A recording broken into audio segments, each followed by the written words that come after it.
दिल की वीरानी में अब तक तेरा ही चर्चा रहा। खामोशी के हर सफर में दर्द ही दहा रहा।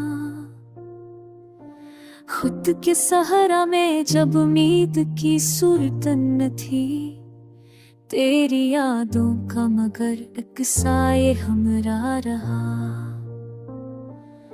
हमने टूटे ख्वाब आँखों में सजाए इस तरह, जैसे पथरीली ज़मीन पर कोई दरिया बह रहा। दर्द ने आकर कहा मैं भी जरूरी हूँ बहुत, वरना खुशियों का तस्वीर सिर्फ एक धोखा रहा। इश्क ने सब्र का दर्स हमको ये दिया,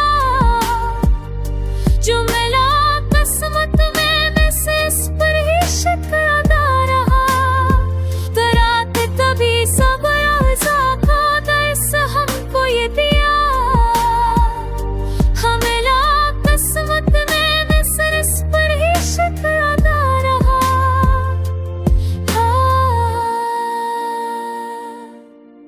संकाल है जब हमसे मिला पाए दिल में, आईना भी जख्म से झूलता दिखा रहा।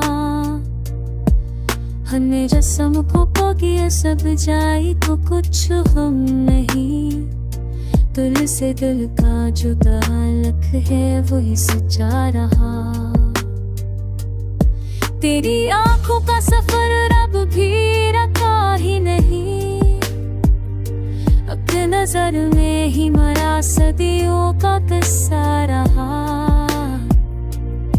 हमने मती में भी ढूंढी है वफा की चमक, संग दिलों में भी एक नरम गोशा रहा। जिंदगी एक इंतहा है और हम तालब नम, हर शिकस्त के बाद ही एक सब मिलता रहा। हमने माना कि अब भी वो गुम ना, हर भी टूटे हुए दिल में एक सहारा रहा। चांद तन्हा ही सही रात को रोशन रखे, एक अकेला भी हो तो शहर में चर्चा रहा। हमने खामोशी को इज़हार बना कर रखा, क्योंकि शोर अक्सर सच्चाई को दबाए रहा।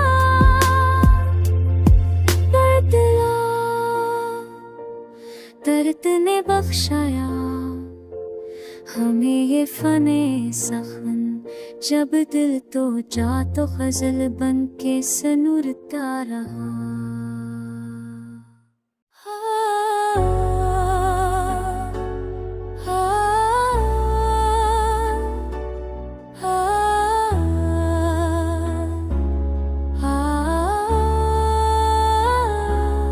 दिल की वीरानी में अब तक तकीरा साया बोलता है, खामोशी के हर किनारे पर मरा जज्बा बोलता है। वक्त के सहरा में तन्हा जब सफर मुश्किल हो, याद की खुशबू ने आकर मेरा हौसला बोलता है। हमने टूटे ख्वाब आँखों में सजाए इस तरह, जैसे पत्थर की ज़मीन पर कोई दरिया बोलता है। दर्द ने सीने में आकर ये कहा हंसदगी, हम भी एक नामत है जो अंदर से इंसान बोलता है। इश्क ने समझा दिया सब्र और रज़ा का फलसफा, जब कोई खामोश रह कर भी वो बता कुछ बोलता है। रात की तन्हाई में जब खुद से बातें हो गई,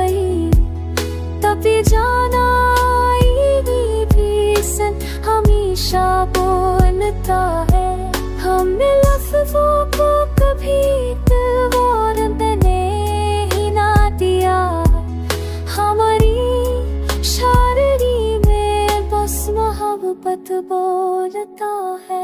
जख्म गहरे हो तो फिर एहसास जिंदा होते, जिस्म चुप रहता है लेकिन दिल धड़कता बोलता है। तेरी आंखों का सफर अब भी रुका ही नहीं, एक नजर में ही कई सदियों का गुस्सा बोलता है। हम दिल भी दूर की है वफा की चमक, संग दल लोगों में भी अक्सा जज्बा बोलता है। जिंदगी एक इंतहा है और हम तालब लम्ह, हर शिकस्त के बाद ही एक नया जज्बा बोलता है। फासले बढ़ भी गए तो कुछ पड़ता ही नहीं, दिल से दिल तक राबतों का सिलसिला बोलता है। चांद तन्हा है मगर रात को रोशन रखे, अकेला भी हुआ तो पूरा जमाना बोलता है। हमने माना कि अब भी मुकम्मल नहीं, हर भी टूटे हुए दिल में एक सपना बोलता है।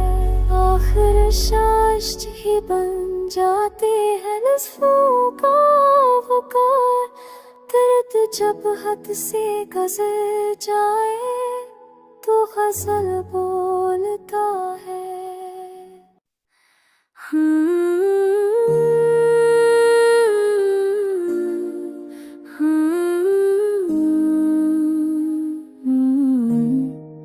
है आज तेरी याद को आवाज दी है, खामोशी के समंदर में नई सांस दी है। वक्त के ज़ख्म भी नहीं पाए थे, जिंदगी ने मुझे और नई बाज दी है।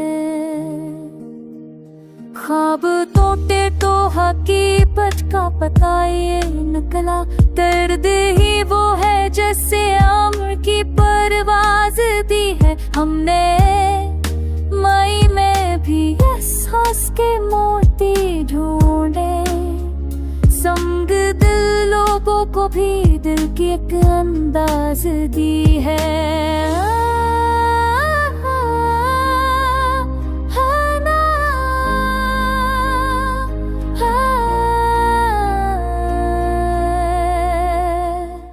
इश्क ने सब्र की दहलीज पहला बताया, गम की आधी में भी उम्मीद की एक शुमाज दी है।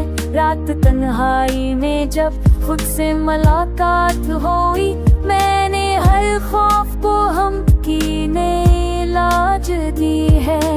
देखा फुआ का सज भी जारी है मरा, एक नज़र ने कई सदियों की मुझे राज दी है। लफ्ज़ थकते हैं तो मानी भी बिखर जाते हैं, खामोशी ने ही सखन को नई माराज दी है। हमने हर ज़ख्म को सीने में सजा कर रखा, मुस्कुराहट को मगर होंठ पे एक लाज दी है। जिंदगी खेल नहीं पर भी खिले हमने, हार कर जगने वालों को नई आज दी है। फासले जिस्म के बढ़ जाए तो क्या होता है, तने दिल तक तो हमेशा ही रसाई पाई है।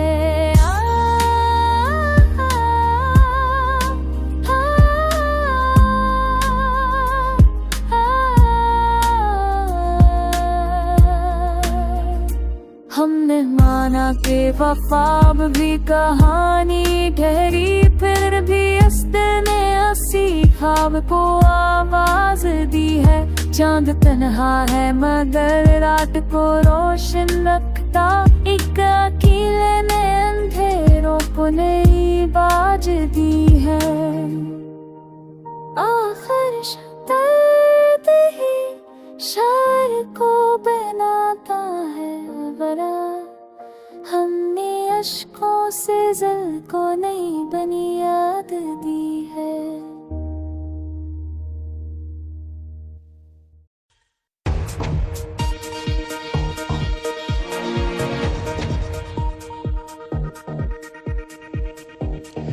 यूरोप के बड़े शहरों में ऊपर तले कार्रवाइयां, कहीं ड्रोन्स का इस्तेमाल, कहीं साइबर हमले और कहीं इन्फिल्ट्रेशन का इल्जाम। ये बाकायदा फौजी हमले तो नहीं, लेकिन यूरोपीय लीडर्स को खदशा है कि रूस उन पर एक नई तर्ज की जंग मुसल्लत कर रहा है। क्या वाकई रूस यूरोप पर हमलों के पीछे है? मैं हूं खालिद करामत और यूरोप में खुलने वाला ये नया महाज और रूस का मौक़िफ़ आज BBC न्यूज़ उर्दू के प्रोग्राम जहानुमा की हमारी टॉप स्टोरी है। इसके अलावा प्रोग्राम में शामिल है बोंडाई बीच पर हमले में मुलव्विस नवीद अकरम पर मुकदमा दर्ज, उनके वालिद साजिद अकरम के बारे में इन्वेस्टिगेशन जारी, इंडिया में उनके आबाई शहर हैदराबाद में BBC न्यूज़ ने क्या देखा,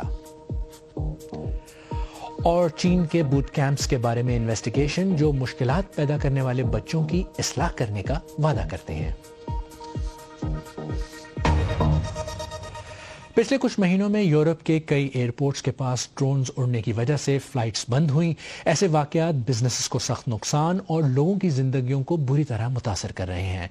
यूरोप में लीडर्स और माहिरीन इसे हाइब्रिड वॉर कहते हैं। इसमें रिवायती जंगी हिकमत अमली के साथ साथ cyber attacks, spying, disinformation campaigns और ड्रोन सर्वेलेंस वगैरह शामिल हैं। यूरोपियन लीडर्स का इल्ज़ाम है कि रूस इन हथकंडों को इस्तेमाल करके उनके मुल्कों को निशाना बना रहा है और जो वाकयात पेश आए हैं उनका निशाना बड़े यूरोपियन शहर हैं। सितंबर में डेनमार्क के कोपेनहेगन एयरपोर्ट पर ड्रोन्स की वजह से परवाज़ों को मुअत्तल करना पड़ा। फिर अक्टूबर में जर्मनी के म्यूनिख एयरपोर्ट से भी परवाज़ें मुअत्तल की गईं और हाल ही में बेल्जियम के एक न्यूक्लियर प्लांट के ऊपर ड्रोन्स देखे गए, जिसकी वजह से बरतानिया, फ्रांस और जर्मनी को फौजी मदद फराहम करनी पड़ी और ब्रसल्स एयरपोर्ट से परवाज़ें मुअत्तल कर दी गईं। यूरोपियन ममालिक में हुकूमतों और खुफिया इदारों का कहना है कि मगरबी यूरोप में हालिया कार्रवाइयों में एक पैटर्न नजर आता है। दूसरी जानब मशरक़ी यूरोप के मुल्क लिथुआनिया में भी हाल ही में पार्सल बम की साजिश, जिसमें लिथुआनिया से जर्मनी, UK और पोलैंड जाने वाली फ्लाइट्स में भेजे गए पार्सल्स में धमाका खेज मवाद छुपाया गया और आतिशज़नी के हमले हुए। हालात की संगीनी की वजह से वहाँ हुकूमत ने हंगामी हालात का ऐलान किया। लिथुआनियन हुक्काम इल्ज़ाम लगाते हैं कि इन कार्रवाइयों के पीछे रूस का अहम इत्तेहादी बेलारूस है जो इंतशार फैलाने की कोशिश कर रहा है। लिथुआनिया के दारुल हुकूमत विल्नियस से BBC की नामानिगार सारा रेंसफर्ड की रिपोर्ट खदीजा आरिफ पेश कर रही हैं। हर रात लिथुआनिया के फौजी गश्त पर निकलते हैं। ये बेलारूस से मुतसल सरहदी जोन है और वो पड़ोसी मुल्क की दुश्मन कार्रवाई के शवाहिद ढूंढ रहे हैं और ये अजीबोगरीब शक्ल में नमूदार होते हैं। कभी स्मगलरों की जानिब से भेजे गए गुब्बारे और कभी ऐसे गुब्बारे जिनमें सिगरेट लटकी हुई होती है। इन गुब्बारों की वजह से फिजाई ट्रैफिक मुतासिर हुआ है और लिथुआनिया को यकीन है कि ये जानबूझकर की गई हरकत है। स्मगलिंग गैंग्स पर काबू पाने और गुब्बारों को ब्लॉक करने के लिए मिलिट्री पुलिस लोगों को रोककर उनकी तलाशी ले रही है, क्योंकि लिथुआनिया को यकीन है कि ये रूस के इत्तेहादी बेलारूस की जानिब से शुरू किए गए हाइब्रिड वॉर का हिस्सा है। इन खातून का ख्याल है कि ये सिर्फ स्मगलरों का काम है, लेकिन जिन दीगर लोगों से मेरी बात हुई वो इस बारे में काफी नर्वस हैं। फौजी पुलिस यहाँ आने वाली हर कार की तलाशी ले रही है। हम बेलारूस के बॉर्डर से सिर्फ 7 किलोमीटर दूर हैं और वो हालात को बहुत संजीदा तरीके से देख रहे हैं। बेलारूस बैनुल अक़वामी मुनज़्ज़म जराइम को एक हथियार के तौर पर इस्तेमाल कर रहा है। वज़ीर ख़ारजा ने मुझे बताया बेलारूस यूरोप को ब्लैकमेल कर रहा है। वो इसे दबाव डालने का एक जरिया समझते हैं। तुम्हारी हमारे साथ सरहद है और हम इसी सरहद के जरिए तुम्हारे लिए बड़े मसाइल पैदा कर सकते। वो यही कर रहे हैं। ये मामला अब अस्करी सिक्योरिटी के दायरे को छू रहा है, इसलिए हम इस सूरत हाल में किसी फौजी कशीदगी को बढ़ने से रोक सकते हैं। बेलारूस के आमिराना लीडर्स इन दावों को अहमकाना बताते हैं। लेकिन अलेक्जेंडर लुकाशेंको के पास बहुत ज्यादा कंट्रोल है। 4 साल कबल बेलारूस बड़ी तादाद में माइग्रेंट्स को अपनी मगरबी सरहद तक ला रहा था और उन्हें यूरोपीय यूनियन के ममालिक में दाखिल होने में मदद कर रहा था ताकि एक बहरान पैदा हो। और अब एयरपोर्ट्स पर दबाव है। आज कोई गुब्बारा तो नहीं दिखाई दिया, लेकिन अक्टूबर से 15 बार एयर स्पेस बंद किया जा चुका है, जिससे फ्लाइट्स का रुख मोड़ा गया और लोग परेशान हुए। मुझे लगता है कि ये उनकी हुकूमत की जानिब से इश्तियाल अंगेजी है और रूस की हुकूमत की तरफ से भी, क्योंकि वो बुनियादी तौर पर नेटो की बर्दाश्त का इम्तिहान ले रहे हैं। ये यकीनी तौर पर हाइब्रिड अटैक है और ये पहला नहीं है। पहले वहाँ से माइग्रेंट्स आ रहे थे और अब गुब्बारे आ रहे हैं। अब सवाल ये है कि आगे क्या आएगा।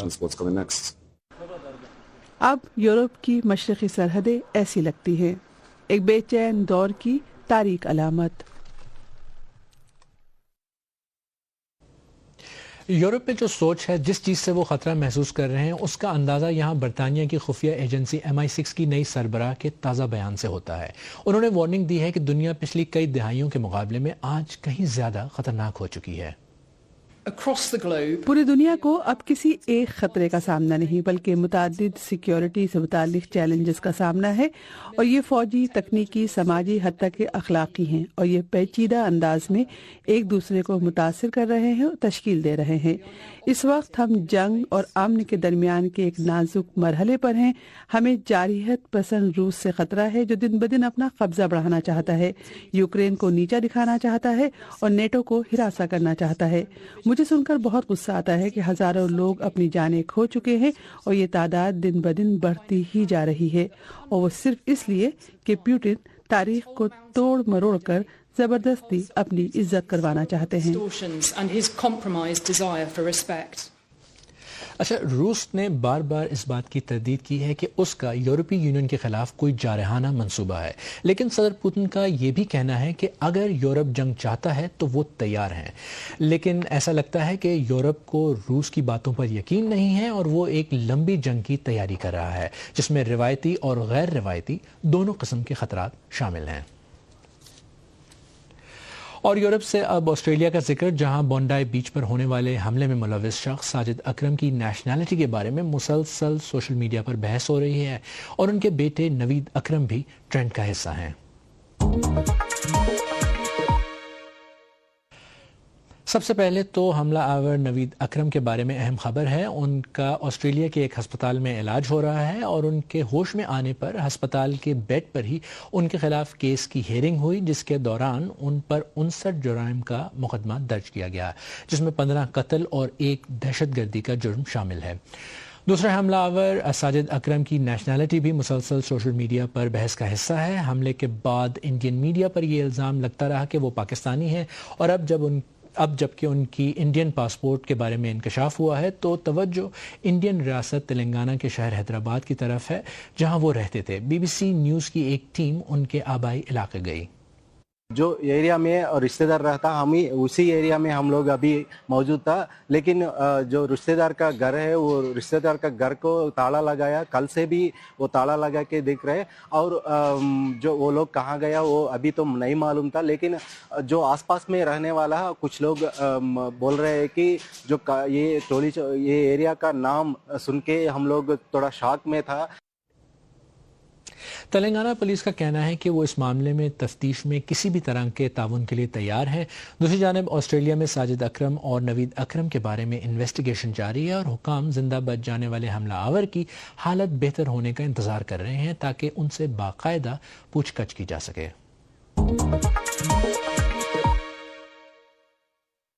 अब एक नजर डालते हैं दुनिया भर की बाकी खबरों पर। अमरीकी सदर ने 5 मजीद मुल्कों और फलस्तीनी अथॉरिटी की जानिब से जारी करदा पासपोर्ट पर सफर करने वाले अफराद की अमरीका दाखिले पर पाबंदी लगा दी है। व्हाइट हाउस के मुताबिक इसका मकसद अमरीका की सलामती का तहफ़्फ़ुज़ है। बुर्किना फासो, माली, नाइजर, जनूबी सूडान और शाम के अलावा फलस्तीनी अथॉरिटी के जारी करदा पासपोर्ट रखने वालों के अमरीका आने पर 1 जनवरी से मुकम्मल पाबंदी होगी। फीफा ने वर्ल्ड कप के टिकटों की महंगी कीमतों पर होने वाले तनकीद के बाद 2026 के फुटबॉल वर्ल्ड कप के 104 मैचों के लिए सस्ती टिकट्स का ऐलान किया है। इन टिकट्स की कीमत $60 होगी, जो महदूद तादाद में उन ममालिक के लॉयल फैंस के लिए मखसूस होगी जिन्होंने वर्ल्ड कप के लिए क्वालिफाई किया है। सदर ट्रंप ने कहा है कि उन्होंने वेनेजुएला से आने जाने वाले ऐसे तमाम तेल के टैंकर्स की मुकम्मल नाकाबंदी का हुक्म दिया है जिन पर पाबंदियां आयद थीं। उन्होंने कहा कि वेनेजुएला को घेर लिया गया है और अमरीकी फौज की मौजूदगी मजीद बढ़ेगी। वेनेजुएला ने इस इकदाम को अपने तेल की दौलत चुराने के एक भयानक मंसूबा करार दिया है। BBC-I की तहकीकात में चीन भर में कम से कम 10 निजी डिसिप्लिनरी यानी तादीबी स्कूलों के नेटवर्क में की जाने वाली बदसलूकी के शवाहिद मिले हैं। स्कूल वालिदैन को टारगेट करते हैं और उनसे वादा करते हैं कि वो उनके बच्चों की गेमिंग की लत, स्कूल से छुट्टी मारने या LGBT के तौर पर शिनाख्त जैसे मुमकिन मसाइल हल कर देंगे। BBC ने खुफिया तौर पर फिल्मबंद की गई फुटेज देखी है जिसमें दिखाया गया है कि किस तरह नेटवर्क के लिए काम करने वाले लोग अपने आप को सरकारी एहलकार जाहिर करके नौजवानों को स्कूल में जबरदस्ती ले जाते हैं। BBC वर्ल्ड सर्विस की रिपोर्टर मेंग चिंग जोंग की रिपोर्ट पेश कर रही हैं कोमल फारूक। दिन दिहाड़े अगवा। हर साल चीन भर से नौजवानों को तादीबी स्कूलों में भेजा जाता है। स्कूल का अमला अक्सर उन्हें अंदर लाने के लिए कानून नाफिज करने वाले इदारों के अराकीन का रूप धारता है। दीगर केसेस में भी बच्चों को उनके वालिदैन ने ट्रिक किया है। मेरी अम्मी और मेरे दरमियान मुसलसल लड़ाई रहती थी क्योंकि मुझे स्कूल से नफरत थी। मेरी अम्मी ने मुझे कहा कि वो मुझे एक नए स्कूल लेकर जा रही हैं जहां मैं नए दोस्तों से मिलूंगी। ये स्कूल इंसानी रवैये के मसाइल को दुरुस्त करने का दावा करते हैं, तालीम के साथ नहीं बल्कि फौजी तर्ज की तरबियत के साथ। जब मैंने देखा कि मेरी माँ को स्कूल से बाहर ले जाया जा रहा है तो मुझे एहसास हुआ कि अब मैं बाहर नहीं जा सकती। बाओबाओ के स्कूल को एक साबिक फौजी कार्ली जेंग चलाते थे। ये 4 जनूबी सूबों में कम से कम 10 स्कूलों के नेटवर्क का हिस्सा है जो इसे चीन के सबसे बड़े स्कूलों में से एक बनाता है। आपके बच्चे का क्या मसला है? सिगरेट नोशी। अंडरकवर फिल्मिंग से सामने आया कि वो बच्चों को स्कूल में लाने के लिए कौन से तरीके इस्तेमाल करते हैं। हम कहते हैं हम इंटरनेट रेगुलेशन अथॉरिटी से हैं। हमें तफ्तीश के लिए उनकी मदद चाहिए। अगर ये तरीका नाकाम हो जाए तो कई अफसरान उसे पकड़ते हैं और गाड़ी तक ले जाते हैं। सीसीटीवी का इस्तेमाल करते हुए तुलबा की मुसलसल निगरानी की जाती है और अमले के एक रुकन के मुताबिक वालिदैन को फीड तक रसाई भी दी जाती है। महकमा तालीम को पब्लिक जगहों के तमाम सीसीटीवी कैमरों तक रसाई हासिल है। हम कवानीन की पैरवी करते हैं। कोई मारपीट नहीं। महकमा तालीम भी इसकी इजाजत नहीं देता। इस दावे के बावजूद BBC-I ने लीक होने वाली वीडियोस हासिल की और ली जेंग के 20 से जायद साबिक तुलबा की गवाही सुनी जिनका कहना है कि उनके साथ जिस्मानी ज्यादती हुई। अगर आपके डांस की रूटीन या मिलिट्री बॉक्सिंग की महारत में कमी रह जाती है तो आपको सजा मिलेगी। एक इंस्ट्रक्टर के पास पानी का एक लंबा पाइप था। वो पाइप को सर के ऊपर से ताकत के साथ नीचे लाकर मारते और जहां वो मारते वो जगह स्याह हो जाती। वहाँ जिनसी ज्यादती के दावे भी सामने आए हैं। जोंग इन शू को जबरदस्ती ली जिंग स्कूलों में से किसी एक में ले जाया गया। हॉस्टल में हम पर नजर रखने के लिए एक नाइट ड्यूटी इंस्ट्रक्टर होता था। इसने मुझे बालों से पकड़ा और घसीट कर फर्श पर ले गया और वहाँ इसने मेरे साथ जिनसी ज्यादती की। वहाँ ये मेरे साथ 3 मरतबा हुआ। एंशु और दीगर ने जो कुछ हो रहा था उससे मुतल्लिक खतूत लिकर स्मगल किए जो वायरल हो गए। मकामी अथॉरिटी ने रेगुलेटरी खिलाफ वर्जियों का कहकर स्कूल बंद कर दिया। BBC को इत्ला मिली कि ली जेंग को मुनज़्ज़िम जुराइम में मुलविस होने पर गिरफ्तार कर लिया गया था, लेकिन हमें ये भी पता चला कि ली के साथी एक नया स्कूल खोल रहे हैं।